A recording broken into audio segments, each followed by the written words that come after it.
One of the most common things people say to me is, you know nothing about Islam. And it's true that I don't know very much about Islam, but it's also true that I know a lot more than I want to know ever since Islam has been allowed to elbow its way into Western society and thrust itself into everybody's face. I know, for example, that Islam allows a man to beat his wife, and all over the internet I can find videos of Islamic scholars explaining exactly how to do this. These are the same scholars whose reading of Islam has turned the country of Saudi Arabia into the kind of place where a person can be executed for witchcraft, or where a father is allowed to sell his prepubescent daughter to a child rapist and still call himself a man. I know that Islam encourages violence against apostates, against Jews, and against homosexuals, and I know that anyone who dares to criticize it for this naked barbarism will be physically threatened and put in fear of their life. I know that in the Western world, rape is a crime against women by men, whereas in the Islamic world, rape is a crime by women punishable by, guess who, men. And I know that for these reasons, no other religion makes me feel quite as ashamed to be a human being as Islam does, and coming from a Catholic background, believe me, that is saying something. I also know that the oil that generates the wealth to pay for the ongoing Islamization of the West would still be in the ground if the wife-beating, child-raping scholars of Islam had their way, because the internal combustion engine would never have been invented. I know these things about Islam because everybody knows them. But people keep telling me, you know, you are ignorant, you should read the Quran. Well, okay, so I read the Quran, but then somebody said, oh, you read it in English. No, you have to read it in Arabic to truly understand it. Ah, Arabic, eh?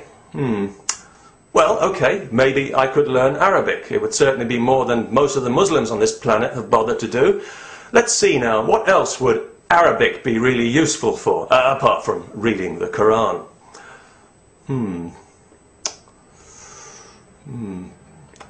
I'll get back to you if I think of anything, but don't hold your breath, because it's precisely because of the influence of conservative Islamic scholars that the Arab world has become such a cultural backwater, and the number of books translated into Arabic each year could probably fit into a briefcase and still leave room for a thermos and sandwiches.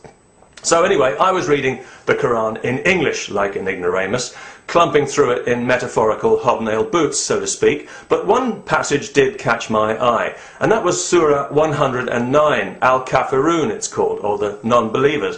And this verse says, I don't believe what you believe, and you don't believe what I believe. You have your religion, and I have mine. And I thought, well, that sounds very reasonable, very tolerant, almost, dare I say it, like a religion of peace. And then I got to thinking that if every person on the planet were to become a Muslim, the way the scholars and the professional whiners of Islam are always insisting, there would no longer be any need for that verse in the Quran. It would be effectively redundant, rendering the book imperfect, which is, of course, impossible because it's the pure word of God. So clearly, God, in his infinite wisdom, anticipated that not everybody would want to be a Muslim, or would be suited to being a Muslim for one reason or another, and he approved of that situation, otherwise he wouldn't have said so in the book.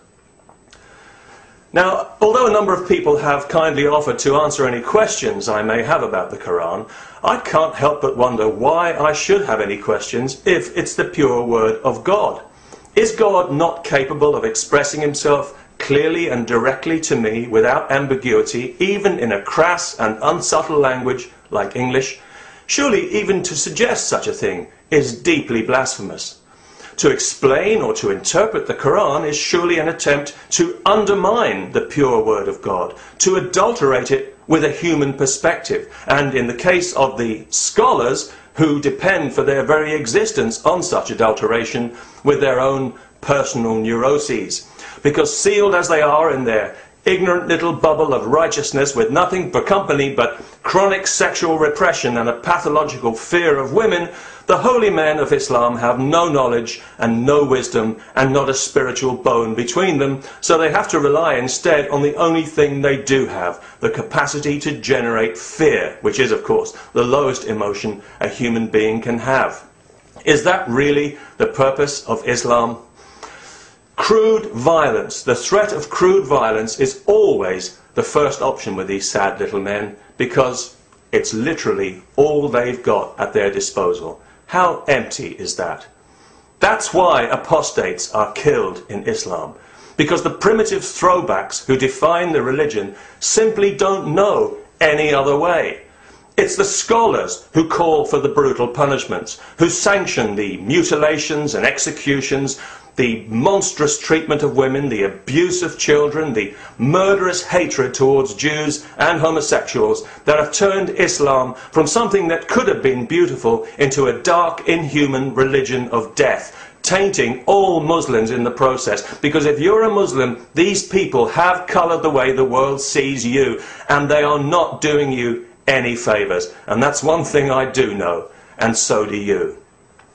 If every Muslim was encouraged to read the Quran by listening to God through their own heart and not through somebody else's twisted mind, what a different and vibrant religion it might be.